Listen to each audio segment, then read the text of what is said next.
ایک مرتبہ نبی کریم صلی اللہ علیہ وسلم اپنی صاحبزادی خاتون جنت حضرت فاطمہ الزہرا رضی اللہ تعالی عنہا کے گھر تشریف لے گئے۔ جب وہاں پہنچے تو دیکھا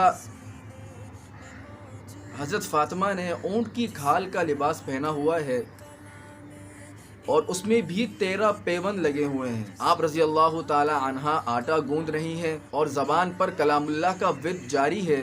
یہ دیکھ کر آپ صلی اللہ علیہ وسلم آبدیدہ ہو گئے، آپ کے آنکھوں سے آنسو جاری ہو گئے اور آپ نے حضرت فاطمہ سے فرمایا، اے فاطمہ، دنیا کی تکالیف کا صبر سے خاتمہ کر اور آخرت کے اجر کا انتظار کر، اللہ تجھے بہت اجر دے گا۔ یہ ہے ہماری خواتین کے لیے آئیڈیل خاتون، نبی کی پیاری صاحبزادی جن کا یہ حال ہے۔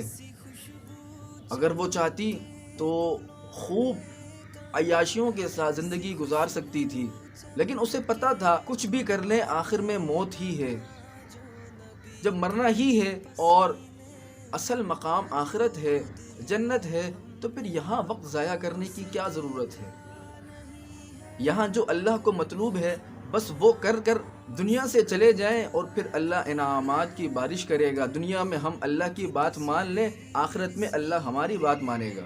اگر ہم دنیا میں اللہ کی نہیں مانیں گے تو اللہ آخرت میں ہماری نہیں مانے گا۔ حضرت فاطمہ رضی اللہ تعالی عنہا نے یہ سبق دیا ہے ہمارے خواتین کو، ہمارے معاشرے کے خواتین کو، کہ یہ چند دن کی زندگی ہے، یہاں وقت گزارنے کا اور یہاں پر وقت ضائع کرنے کی ضرورت نہیں۔ یہاں پر اس طرح زندگی گزار لے جیسے اللہ چاہتے ہیں، تو آخرت ہماری سنور جائے گی۔